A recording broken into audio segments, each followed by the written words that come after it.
किसान नेता गुरनाम सिंह चुडूनी के नेतृत्व में कुरुक्षेत्र की जाट धर्मशाला में चुडूनी संगठन की हुई बैठक। आंदोलन कर रहे किसानों पर साधा निशाना, कहा हमें आंदोलन से रखा जा रहा है दूर।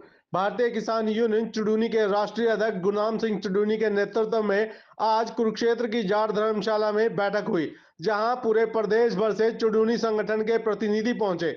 मीटिंग के बाद गुरनाम सिंह चुडूनी ने पत्रकारों से बातचीत करते हुए कहा कि चुडूनी ग्रुप की जींद से जिला प्रधान अनीता के पास उसकी जमीन की कुर्की करने के आदेश आए हैं, जो हम किसी भी हालात में होने नहीं देंगे। उन्होंने कहा कि उनके ऊपर किसान यूनियन का एक मुकदमा था, जिसको लेकर कुर्की के ऑर्डर किए गए हैं।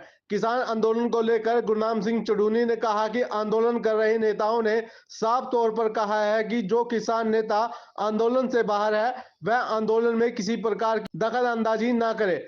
हमने मीटिंग कर दिल्ली जाने का फैसला किया था, लेकिन आंदोलन कर रहे किसानों ने 3 तारीख को यह फैसला लिया कि हरियाणा, पंजाब के किसानों को छोड़कर दूसरे राज्यों के किसान दिल्ली अपने अपने तरीके से कूच करेंगे, इसलिए हमने दिल्ली जाने के फैसले को रोक दिया है।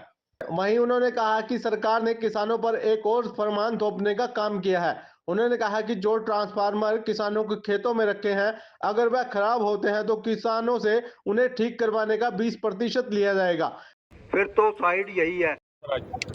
देखिए, आज एक तो हमारी जो जींद की जिला प्रधान है अनीता सुदकैंड, उसकी जमीन की कुर्की कोर्ट से केस में, यूनियन के केस में उसके कुर्की कर दी है, कुर्की के ऑर्डर आ गए हैं, तो उसका हम विरोध करते हैं और वो किसी हालत कुर्की नहीं होने देंगे। उसकी पूरी पड़ताल करके वहाँ पे जाके उसको हर तरह से उसकी मदद करेंगे, वो रोकेंगे। किस संदर्भ में आई है कुर्की? वो किसान यूनियन का एक मुकदमा है,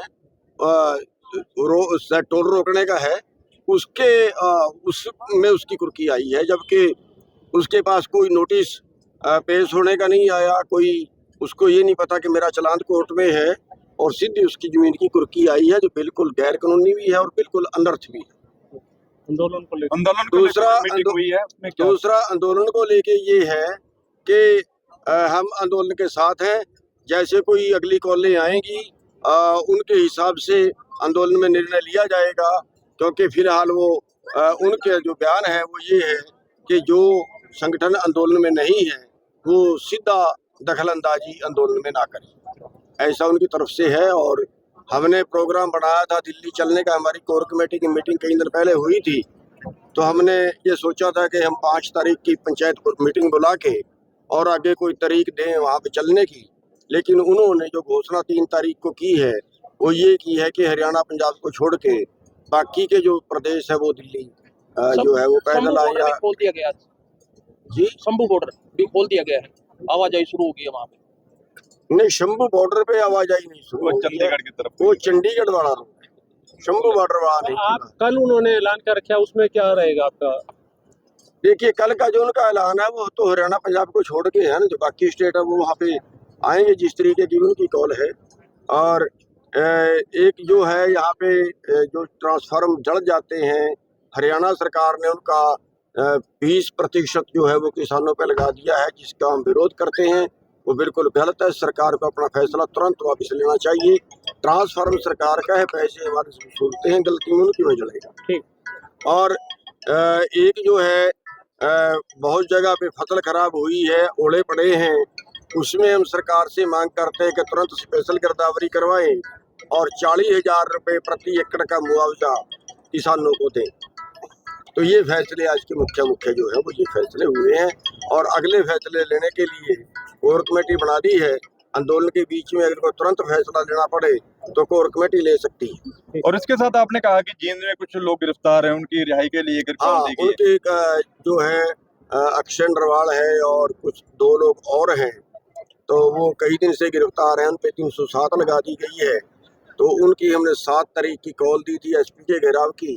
तो हमारा अनुरोध है प्रशासन से भी और सरकार से कि 7 तारीख से पहले उनका वो मुकदमा जो है वो वापस ले लें, क्योंकि निर्दोष है, बिल्कुल गलत है, उसने कुछ नहीं किया। 307 इरादा कत्ल उस पर लगा दी है, वो बिल्कुल गलत है।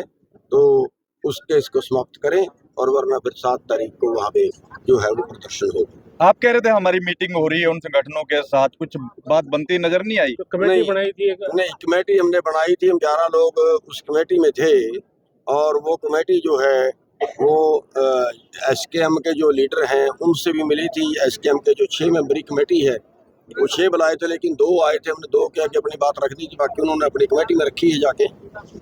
और जो ये दूसरे लोग हैं, पंधेर साहब हैं, पंधेर साहब को मैं अकेला मिला तो उसने कहा था कि मेरे को अकेला मिलो पहले। तो उसके आगे भी मैंने प्रस्ताव रखा था कि 2-3 आदमी उधर से दे दें, 2-3 आदमी एसकेएम से लेके, इस तरह सभी संगठनों से कोई मुख्य आदमी लेके एक कमेटी बनाते हैं, वो कमेटी आंदोलन का संचालन करे और वो कमेटी ही अगले निर्णय ले। और ऐसे ही हमने फिर जो डल्लेवाड़ ग्रुप है उनसे मीटिंग की थी। हालांकि वहाँ पे उन्होंने पूरी कमेटी बुलाने की बात की थी, लेकिन आगे डल्लेवाड़ जी नहीं मिले। तो आगे उनके 4 आदमी वहाँ पे थे। उन्होंने कहा कि हमारी ये कमेटी है जो थोराइज कमेटी है, हम अपनी पूरी कमेटी में अपनी बात, आपकी बात रखेंगे, आप प्रस्ताव दे दो। उनको भी हमने ये प्रस्ताव दिया था और उस प्रस्ताव के बाद उधर से भी कोई जो है वो रिस्पांस नहीं है, बल्कि उन्होंने यही कहा है कि हम इसको जो आंदोलन को है वो अपने आप चलाएंगे, उनकी तरफ से यही इशारा है। और जैसे अभी श्रद्धांजलि देने का प्रोग्राम था उसमें भी जो बोले हैं यही इशारा वहाँ पे। उन्होंने 10 मार्च को रेल रोको का भी एक प्रोग्राम दिया हुआ है। गुरनाम सिंह की क्या अगले की रणनीति रहेगी? देखिए, अच्छा है उन्होंने जो प्रोग्राम दिए हैं, हम उनका बाहर से सहयोग करें, हम उनके कोई विरोधी नहीं है, बाहर से सहयोग उनका करते हैं। आपको लगता है कि कल वाले जो लोग पहुंचेंगे दिल्ली पहुंच सकेंगे?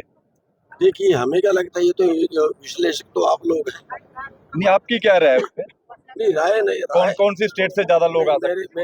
मेरी कुछ राय नहीं है, तो वो लोग जाने जिन्होंने कॉल दिया उनको पता होगा ना उनका सेंटर कहाँ पे जाता है। आपकी तरफ से लगातार प्रयास रहे हैं कि किसान आंदोलन में सहयोग किया जाए, लेकिन वो लेने को तैयार नहीं है, इसका बड़ा कारण क्या है? देखिए, ये तो वो कहते हैं कि भी गुरनाम सिंह की जो विचारधारा है वो राजनीति करने की है और राजनीति की विचारधारा के लोग ना, लेकिन हमारा उसमें कहना ये था कि हम कोई राजनीति जो है वो राजनीति करने के लिए आंदोलन नहीं लड़ते हैं। अभी तक सैकड़ों केस भुगत चुके हैं, वो राजनीति के नहीं हैं, किसान लड़ाई के हैं। आज भी 20-22 मुकदमे चल रहे हैं, किसानों की लड़ाई के हैं। तो इस तरह से किसी को किनारे रखना तो वो बहाना एक होता है, पीछे वो कारण और है जिसका मेरे को तो नहीं पता। हम तो ईमानदारी से लड़ते हैं, बाकी उनकी कोई समझ में आया हो तो पता नहीं।